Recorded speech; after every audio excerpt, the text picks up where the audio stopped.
Part 1. Konsep dasar BPNBM. Yang pertama yaitu pengertian BPNBM.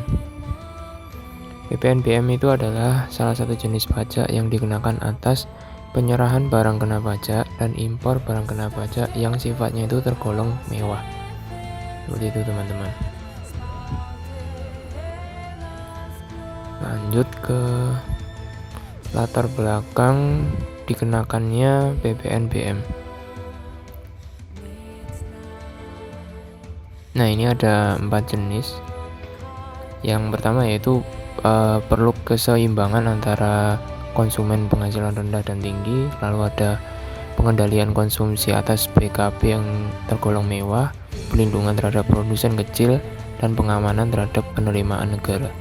Itu adalah beberapa dari latar belakang dikenakannya BPNBM. Lalu ada karakteristik dari BPNBM. Nah, ini ada 4 juga teman-teman, yaitu yang pertama merupakan pungutan tambahan di samping PPN. Lalu ada pengenaan terhadap BPNBM hanya 1 kali ya. Lalu ada BPNBM tidak dapat dilakukan pengkreditan dengan BPN. Dan terakhir, jika eksportir mengekspor BKP yang mewah, maka BPNBM yang telah dibayar sebelumnya dapat dilakukan restitusi. Lalu ada ciri barang kena BPNBM. Nah, ini cirinya seperti latar belakang tadi.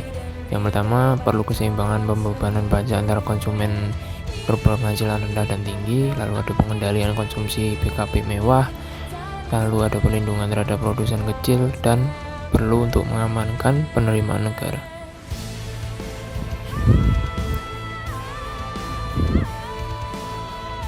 Oke teman-teman, part 1 sudah selesai. Lanjut ke part 2 yaitu tarif dan DPP BPNBM. Yang pertama yaitu objek BPNBM. Apa sih objek BPNBM? Nah, ini objek BPNBM itu ada 2, yaitu penyerahan BKP yang tergolong mewah oleh pengusaha dalam daerah pabean, dan yang kedua yaitu impor BKP yang sifatnya tergolong mewah. Nah, ini untuk tarif BPNBM ada beberapa jenis.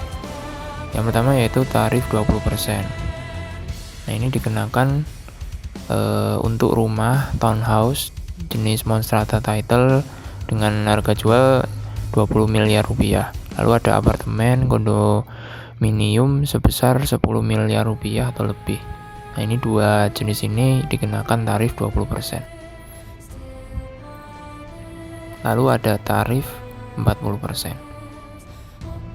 Tarif 40% dikenakan ke beberapa jenis seperti kelompok balon udara yang dapat dikemudikan, lalu ada kelompok peluru senjata api, kecuali untuk keperluan negara, dan peluru dan bagiannya tidak termasuk peluru senapan angin. Dikenakan tarif 40%. Lalu ada tarif 50%. Tarif 50% dikenakan ke 2 jenis ini. Yang pertama yaitu kelompok pesawat udara selain yang dicantumkan dalam lampiran kedua seperti helikopter dan pesawat udara. Lalu ada kelompok senjata api kecuali untuk keperluan negara seperti senjata artileri, revolver, senjata api, dan lain sebagainya. Lalu tarif 75% dikenakan ke 2 jenis ini. Yang pertama yaitu kelompok kapal pesiar mewah kecuali untuk keperluan negara. Lalu ada yacht kecuali untuk kepentingan negara juga. Jadi untuk kepentingan negara di sini tidak dikenakan tarif BPNBM teman-teman.